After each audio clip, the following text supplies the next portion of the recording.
నాగావళి దిశ మారింది. సముద్రంలో కలిసే చోట తీరం కోతకు గురవుతుంటే మత్స్యకారులు భయాందోళన చెందుతున్నారు. ముఖ్యంగా తుఫాన్ల సమయంలో నీరు గ్రామాల వైపు చొచ్చుకురావటం ఆందోళన కలిగిస్తోంది. మరి ఈ సమస్యకు పరిష్కారం ఏంటి? అధికారులు చేపట్టిన చర్యలేంటి?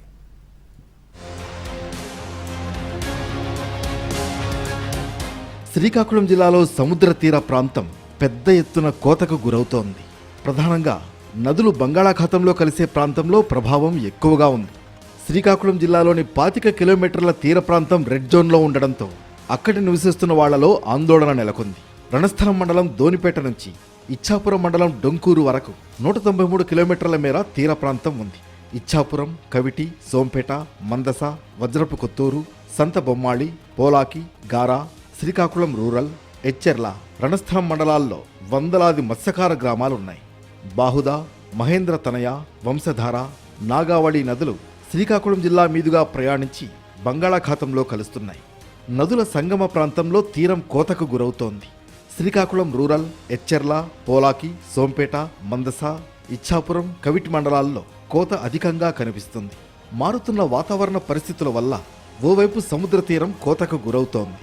మరోవైపు నాగావళి నది సముద్రంలో కలిసే చోట పోటు అధికంగా ఉండడం వల్ల దిశ మార్చుకుంది. పెద్ద గనగళ్లవానిపేట సహా 5 గ్రామాలకు ముప్పు పొంచి ఉంది. చేపల వేటపై ఆధారపడి జీవిస్తున్న ఈ గ్రామాల మత్స్యకారులు జీవనోపాధి కోల్పోతున్నారు. పెద్ద గనగళ్లవానిపేట గ్రామస్తులకు 150కి పైగా మోటార్ బోట్లు, నాటు పడవలు ఉన్నాయి. బోట్లపై సముద్రంలోకి వేటకు వెళ్లడం, తిరిగి వచ్చాక తీరంలో వాటిని ఉంచడం జరిగేది. కానీ ఇప్పుడు నాగావళి నది దిశ మార్చుకుని పెద్ద గనగళ్లవానిపేటకు, సముద్ర తీరానికి మధ్యగా ప్రవహిస్తోంది. దీంతో మత్స్యకారులకు సమస్యగా మారింది. గడిచిన 2 సంవత్సరాల నుంచి ఇయరే కాదు, పోయిన సంవత్సరం కూడా ఇక్కడ నాగావళి డైరెక్షన్ మార్చుకున్న తర్వాత ఈ నాగావళి ముంపు గురై మొత్తం రేవంతా కోతకు గురైపోయింది. కోతకు గురైన తర్వాత ప్రభుత్వాలకు కూడా మేము వేడుకున్నాం, ఏంటంటే ఒక రాయికట్టు లాంటిది కానీ ఆల్టర్నేట్ చేయండి. అయితే ఇప్పుడు ప్రభుత్వం స్పందించి కొద్దిగా దీని మీద పని అయితే సాగుతుంది. కానీ నేను నత్తనాడకన అంత ఫాస్ట్ మూమెంట్ కాకుండా ఇప్పుడైనా ప్రభుత్వం కొంచెం కళ్ళు తెరచి ఈ కోతకు గురవటం వల్ల మేము ఎలాంటి ఇబ్బంది పడుతున్నామంటే, మాకు ఇక్కడ రేవుల్లో ఏటకెళ్ళడానికి చాలా ఇబ్బందిగా ఉంది. ఎందుకంటే ఈ నేరంతా తీసుకొచ్చి అన్ని ఏరియాల్లో వేరు, ఈ పెద్దగనలపేట రేవు సిస్టమ్ వేరన్నమాట. ఈ నాగావళి ఉండడం వల్ల ఇది మాకు అదృష్టమా దురదృష్టమా భగవంతుడికి తెలియాలి తప్ప, కానీ ఒక విధంగా చెప్పుకోవాలంటే మత్స్యకారులకి ఒక తీరని లోటని చెప్పుకోవాలి. శ్రీకాకుళం రూరల్ మండలం గనగళ్లవానిపేట వద్ద నాగావళి నది పోటు కారణంగా పెద్ద ఎత్తున సముద్ర తీరం కోతకు గురవుతోంది. శ్రీకాకుళం జిల్లా అధికారుల చొరవతో రక్షణ గోడ నిర్మాణం కోసం 2 కోట్ల రూపాయలు మంజూరయ్యాయి. కొంతవరకు పనులు కూడా జరిగాయి. అయితే ప్రస్తుతం నిర్మించిన కట్ట ఏమాత్రం సరిపోదంటున్నారు మత్స్యకారులు. రక్షణ గోడ ఎత్తును పెంచాలని కోరుతున్నారు. ఎస్డీఆర్ఎఫ్ ఫండ్స్ మంజూరుకు చర్యలు తీసుకుంటున్నామని ప్రభుత్వ పెద్దలు చెబుతున్నా ఇంతవరకు అమలుకు నోచుకోలేదు. కేవలం బాణపాడులాగే తయారు చేయాలంటే 2 కోట్ల రూపాయలు చాలవండి. అక్కడ బాణపాడులు ఏంటంటే అక్కడ నుండి ఒక 2 కిలోమీటర్ల దూరం రాయికట్టుతో కట్టేసి సముద్రం కెరటా వరకు కూడా ఇచ్చారు. ఇక్కడ ఏంటంటే ఈ కాలువ కప్పడానికే ఇది అవుతుంది. ఇది కూడా ఏంటంటే ఈ 2 కోట్లతో సరిపోయిన విషయం కాదు. మత్స్యకారులకి వేటకెళ్ళడానికి ఇబ్బంది లేకుండా, కోతకు గురవకుండా ఉండాలంటే ఆ సముద్రం కెరటాతోనే కట్టాలి. మరి ఇతలాతలా కడితే చాలా మంచిదిగా ఉంటుంది ఇక్కడ. ఎందుకంటే ఈ పక్క కట్టేసిన తర్వాత కట్టాల వరకు వెళ్ళాలండి. అదేవిధంగా అతలు కూడా జరగాలి. ఎందుకంటే నదీ ప్రభావం ఎట్నుండి ఎటు ఊపుతుందో తెలియదు. ఆ ప్రభావాన్ని ఏంటంటే 2 పక్కల కడితే అది మాకు ఏటకెళ్ళడానికి కూడా ఎటువంటి ఇబ్బంది లేకుండా ఉంటుంది. ఎప్పుడు వరద నీరు తమ గ్రామాల వైపు మళ్లుతుందా అని భయపడుతున్నారు మత్స్యకారులు. రక్షణ గోడ కట్టినా దాని ఎత్తును పెంచాల్సిన అవసరం ఉందంటున్నారు. లేదంటే దానివల్ల ప్రయోజనం ఉండదని చెబుతున్నారు మత్స్యకారులు. ఫ్లడ్డింగ్ అని వస్తే తిన్నంగా మా ఊర్లోకి వచ్చేస్తుంది అనమాట. ఫ్లడ్డింగ్ సమయం జూన్, జూలై, ఆగస్టు నెలల్లో మేము ఏ రాత్రి పడుకోమో తెలియదు. ఆహర్నిస్లా దీనికోసమే ఎప్పుడే వాటర్ వచ్చేస్తుందా, ఈ ఫ్లడ్డింగ్ వచ్చి ముప్పుకు గురైపోద్దని చెప్పేసి 5 గ్రామాల ప్రజలు కూడా చాలా ఇబ్బందులు పడుతున్నారు. తుఫాన్లు, వర్షాకాలంలో వరదలు వచ్చినప్పుడు బిక్కుబిక్కుమంటూ కాలం వెళ్లదీస్తున్నారు మత్స్యకారులు. నాగావళి దిశ మార్చుకుని గ్రామాల వైపు చొచ్చుకురావడమే దీనికి ప్రధాన కారణం. ఇంతవరకు ఆ గట్టు వేయడం జరిగినది, అది బాగా డౌన్గా ఉంది. మళ్ళీ వరదలు వస్తే ఆ వరదలతో కొట్టుకెళ్ళిపోతాయని మేము అనుకుంటాను. ప్రభుత్వం స్పందించి ఆ గట్టు ఇంకా కొద్దిగా పైకి లేపి కొద్దిగా ముందుకు వరకు వేసి మా గనగలవానిపేట ప్రజల్ని ఆదుకుంటారని దయచేసి కోరుచున్నాం. గ్లోబల్ వార్మింగ్ వంటి పరిస్థితుల వల్ల సముద్ర మట్టాలు పెరుగుతున్నాయి. మరోవైపు తీరానికి రక్షణ కల్పించే మడ అడవులను కొందరు తమ స్వార్థం కోసం నరికేస్తున్నారు. ఇంకోవైపు పరిశ్రమల వ్యర్థాలు నదుల్లో కలిసి అక్కడి నుంచి సముద్ర జలాలు సైతం కలుషితమవుతున్నాయి. ఇలా అనేక కారణాల వల్ల పర్యావరణం దెబ్బతింటూ మత్స్యకారుల మనుగడను ప్రశ్నార్థకం చేస్తున్నాయి.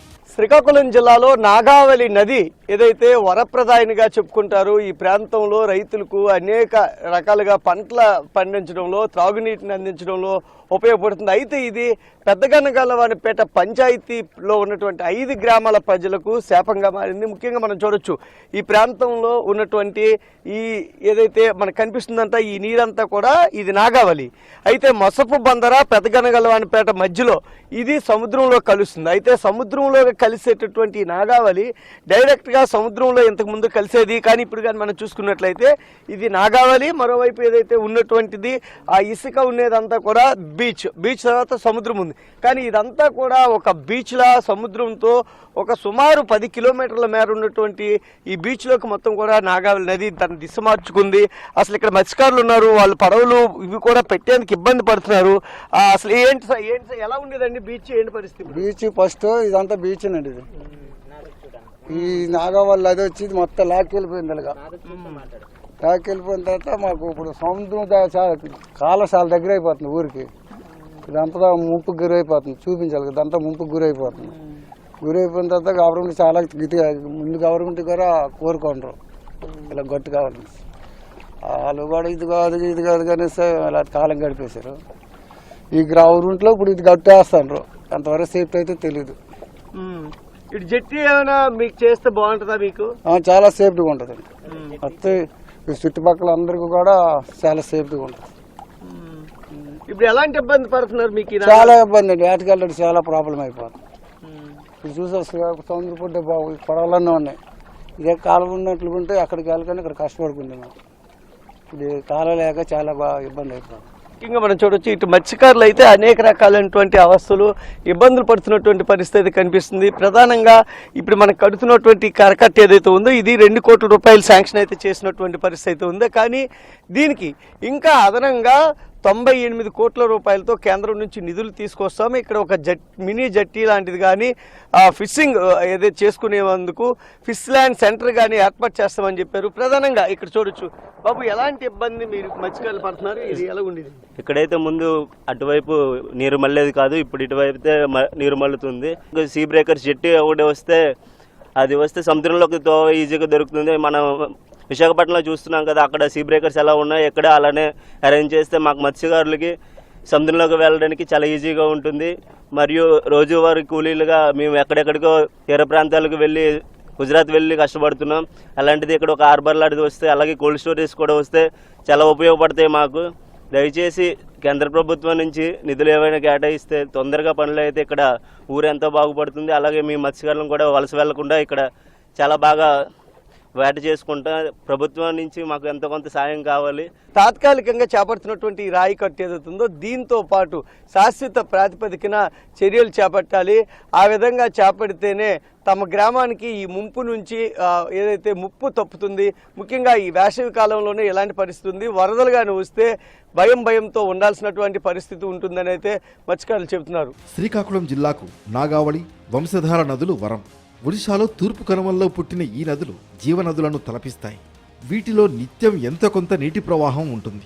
కొంతకాలంగా ఇసుక తవ్వకాలు ఎక్కువ కావడంతో కొన్ని గ్రామాల పాలిట శాపంగా మారుతోంది. వరద సమయంలో ముప్పు ముంచుకొస్తుంది. గ్రామాలకు సమీపంలో ఒడ్డు కోతకు గురవుతుంటే జనం భయపడుతూ కాలం వెళ్లదీయాల్సిన పరిస్థితులు నెలకొంటున్నాయి. ఒడిశా నుంచి శ్రీకాకుళం జిల్లా మీదుగా ప్రవహిస్తున్న నదులు ఎక్కడికక్కడ కలుషితమవుతున్నాయి. శ్రీకాకుళం నగరంలోని వ్యర్థ జలాలతో పాటు పరిశ్రమల వ్యర్థాలు నేరుగా నాగావళిలోకి వచ్చి పడుతున్నాయి. నదీ పరివాహక ప్రాంతాల్లో నీటి స్థిరీకరణకు రిజర్వాయర్లు లేవు. కరకట్టల నిర్మాణమూ జరగలేదు. దీంతో ప్రవాహ గమనం పెరిగి ఒకేసారి సముద్రంలోకి నీరు పోటెత్తుతోంది. ఇది తీరం కోతకు దారితీస్తుందంటున్నారు నిపుణులు. మరోవైపు నదుల్లో ఇసుక తవ్వకాలు పెరుగుతుండటంతో నీటి ప్రవాహ గమనం మారుతోంది. రామ్మోహన్ నాయుడు గారు కానీ అచ్చెన్నాయుడు గారు కానీ అందరి దృష్టిలో కూడా పెట్టడం జరిగిందండి. అదే 100 కోట్లు శాంక్షన్ చేస్తుంటారు, ఎస్టిమేషన్ కూడా వేశారు. అది ఇంక ఇప్పుడు రాలేదు. కేవలం కూడా చేస్తే ఇక్కడ మాకు మంచి ఉపకారం ఉంటుంది. గతంలో శ్రీకాకుళం జిల్లాలో మడ అడవులు అధికంగా ఉండేవి. ప్రధానంగా తీరం పొడవునా సరుగుడు, నీలగిరి తోటలు విస్తారంగా ఉండేవి. మడ అడవులు నరికివేతకు గురవుతుండడం వల్ల ముప్పు ఎక్కువ అవుతోంది. సరుగుడు, నీలగిరి వంటి మొక్కల్ని నరికివేయడం వల్ల తీరం పటుత్వం తగ్గింది. ఇది కోతకు దారితీస్తుంది. ఇప్పుడు ఇలాగ ఊరి మీదలు కొట్టుకుని వెళ్ళిపోయి మా భూమిలో తెప్పలేకేసుకోవడానికి కూడా జాగాలు లేకుండా కొట్టుకెళ్ళిపోయింది. తొలి పిక్నిక్లు గట్ట బాగా చేసిన దగ్గరే 10 ఎకరాల స్థలం ఉండేది. అది కూడా ఇప్పుడు ఈ నది సంవత్సరం కొట్టుకుని వెళ్ళిపోయింది. ఊర్లోకి వచ్చేసిన అవకాశాలు ఉన్నావని చెప్పేసి అక్కడ పార్కింగ్ కట్టారు. ఆ పార్కింగ్ కూడా ఇంకా కొట్టుకెళ్ళిపేటకి, నర్సీపేటకి, పుక్కలపేటకి, ఇక్కడ 5 గ్రామాలకి కూడా ఇబ్బందే. అందువల్ల ఈ రాళ్ళు కొట్టేదో పూర్తి చేస్తే కొంత ఇబ్బంది తగ్గుతుందని అది కూడా ఇంక ఇప్పుడు ఆపేశారు పోసి. నాగావళి నది సంగమ ప్రాంతమైన గనగళ్లవానిపేట వద్ద తీరం కోత వల్ల సముద్రానికి గ్రామానికి మధ్య దూరం రోజురోజుకు తగ్గిపోతోంది. తుఫాన్ల సమయంలో సముద్రంలోనే బోట్లు నిలిపి ఉంచడంతో అనేక బోట్లు ఇప్పటికే కొట్టుకుపోయి లక్షల రూపాయలు నష్టపోయారు మత్స్యకారులు. పెద్ద గనగళ్లవానిపేటలో సముద్రం నది కలిసిన ప్రాంతంలో మౌత్ క్లోజ్ అయింది. దీంతో గ్రామం వైపు మళ్లింది నది. ప్రస్తుతం పెద్ద ఎత్తున తీరం కోతకు గురవుతోంది. తుఫాన్ల సమయంలో వచ్చే పెద్ద అలలకు తమ ఊరు మునిగిపోవడం ఖాయమని ఆందోళన చెందుతున్నారు మత్స్యకారులు. తెప్పలు పట్టుకోవడానికి లేదు, ఇప్పుడు గడ్డ కప్పేసింది. తెప్పలు ఒడ్డు మీద పెట్టుకోవడానికి టాటర్లతో నాగించడానికి అవకాశం. ఇప్పుడు ఆ ఏట్లో కట్టుకుంటే రాత్రి ఒకటి వచ్చి చూసుకోవాల్సి వస్తుంది. ఇప్పుడు వరద వచ్చి కొట్టుకెళ్ళిపోద్దని తెప్పలు ఊడిపోతాయి. పెట్టి వరద వచ్చి పట్టుకుని సముద్రంలోకి వెళ్ళిపోతే తెప్పలు లాస్ అయిపోతాయి. పెట్టుకోవడానికి కూడా జాగా లేదు. కర్ణాటక, కేరళ, మంగళూరు, గోవా, మల్పి, వీరవరం, ఒకటి కాదు గుజరాత్, అన్ని రాష్ట్రాలు కూడా, ఏ రాష్ట్రంలో చూడండి శ్రీకాకుళం మత్స్యకారులే ఉంటారు మ్యాక్సిమం. ఎందుకంటే శ్రీకాకుళంలో అత్యంత వెనుకబడిన జిల్లాల్లో ఏదైనా ఉందా అంటే శ్రీకాకుళంకి అత్యంత చేరువలో ఉన్న పెద్దగనగలపేట పంచాయతీ, బలరాంపురం, శ్రీకూర్మ, ఇక్కడ డిమచ్చలేసం, ఈ విలేజ్లన్నీ కూడా బందరవన్పేట. ఎందుకంటే మాకు ఇక్కడ ఆల్టర్నేట్ అంటూ పూర్తిగా ఎక్కడ చిన్న మినీ హార్బర్ అనేది కూడా లేదు. ప్రభుత్వాలు ఇంతవరకు మత్స్యకారుల మీద దృష్టి పెట్టలేదు. ఇప్పుడైనా ప్రభుత్వాలు దయతలిసి మత్స్యకారులు జీవన శైలిని మార్చి చిన్న చిన్న మినీ హార్బర్లు ఏర్పాటు చేసి మత్స్యకారులు ఆదుకుంటారని కోరుకుంటాం. సముద్ర తీరం కోతకు గురవుతున్న అంశంపై అనేక సార్లు అధికారుల దృష్టికి తీసుకువెళ్లారు మత్స్యకారులు. కానీ ఇంతవరకు సరైన రీతిలో స్పందించిన నాదుడే లేడంటున్నారు. అరకొర నిధులతో చేపట్టిన పనుల వల్ల ప్రయోజనం ఏమీ ఉండదంటున్నారు. శాశ్వత పరిష్కారం చూపించాలని కోరుతున్నారు. నాగావళి నదికి పూర్తి స్థాయిలో రక్షణ గోడ నిర్మించడంతో పాటు లేదా తమ బోట్లను నిలుపుకోవడానికి జట్టి నిర్మించాలని కోరుతున్నారు మత్స్యకారులు. ఈ గ్రామస్తులు ఏం కోరుకుంటున్నారు, ఇక్కడ ఉన్నటువంటి పరిస్థితి ఏంటనేది చెప్తూ సార్, ఇప్పుడు ఈ బీచ్ అంతకు ముందు ఎలా ఉండేది, మీ గ్రామం వైపు ఇప్పుడు ఎంత దూరం వైపు వచ్చింది ఏంటి? బీచ్ అంటే ఫస్ట్ అయితే బాగా ఉండేది. ఇప్పుడు ఏంటంటే ఇలా రావడం బట్టి ఏంటంటే వరదలు వచ్చాయనుకో వాటరు మా ఊర్ల మీదకి వచ్చే అవకాశం చాలా ఎక్కువగా ఉంది. కానీ ఇప్పుడు వేసిన రాయికట్టు ఇంకా పైకి వేయాలి. పైకి వేస్తే ఆ నీరు అనేది అటు వెళ్తుంది. ఈ వేసిన రాయికట్టు అయితే చాలా తక్కువగా వేశారు. దీన్ని బట్టి ఏంటంటే వాటర్ వచ్చే అవకాశం చాలా ఉంది. సార్, మత్స్యకారులు ఎలాంటి ఇబ్బంది పడుతున్నారు? కనీసం ఇప్పుడు ఆ వాటర్ ఫ్లడ్ అంతా ఇటు వచ్చేస్తే వేటకు వెళ్ళలేని పరిస్థితి ఉందంటున్నారు. కనీసం తెప్పలు వలలు కూడా మేము దాచుకోలేమని చెప్తున్నారు. ఏంటి ఇది? నిజమే సార్. ఎందుకంటే ఒకప్పుడు మేము వేటకెళ్ళి వస్తే ఒకవేళ చేపలు ఇప్పుడు వ్యాపారస్తులకి అమ్మి మిగిలిపోయిన చేపలు ఏమైనా ఉంటే ఆ సముద్రం ఒడ్డున వెండేయడం, తర్వాత వాళ్ళు ఆస్తులు అన్నీ అక్కడ పెట్టడం జరిగేది. ఇప్పుడు అలాంటి సదుపాయం ఏదీ లేదు. మొత్తం అదంతా నీటిలో సముద్రంలో కలిసిపోయింది. ప్రస్తుతానికైతే మేము వాళ్ళు ఏదైనా ఇంటికి తెచ్చుకోవడం తప్ప ఇంకా అక్కడెక్కడ ఉంచడానికి అవ్వట్లేదు. తెప్పలు కూడా అవి వరదలు వస్తే గడ్డకు తెచ్చుకునే వాళ్ళం. ఇప్పుడు ఆ గడ్డకు తెచ్చే సదుపాయం కూడా లేదు. అది దగ్గరకు ముందుకు వచ్చేయడం వల్ల ఆ గడ్డ కూడా ఆ ఇసుక మొత్తం వచ్చి గడ్డను కప్పేసింది. కప్పేయడం వల్ల ఏంటంటే ఇప్పుడు ఆ తెప్పలు కూడా వరద వస్తే ఏమవుతాయని ఒక భయంతో ఉన్నాం మేము. వర్షాలు ఎక్కువై కొద్దిగా పెద్ద వరదలు వస్తే ఇప్పుడు వేసింది అయితే సరిపడదని మాకు ఒక దీనిలో ఉన్నాము. ప్రభుత్వం దీన్ని గుర్తించి మరికొద్దిగా అమౌంట్ను మంజూరు చేసి దాన్ని మరికొద్దిగా గట్టిగా చేస్తారని మేము కోరుకుంటున్నాం. ప్రభుత్వం పూర్తి స్థాయిలో స్పందించాలి. అక్కడ ఏదైతే జరుగుతున్నటువంటి తాత్కాలిక పనులు కాకుండా శాశ్వతంగా ఈ ఏదైతే వరద నీరు అనేది దిశ మార్చుకోకుండా డైరెక్ట్గా సముద్రంలో కలిసే విధంగా డ్రెడ్జింగ్ చేసి పూర్తి స్థాయిలో పనులు చేపట్టాలని వీళ్ళు కోరుతున్నారు. కెమెరా పర్సన్ సురేష్తో విఎస్ నాయుడు, ఎన్టీవీ.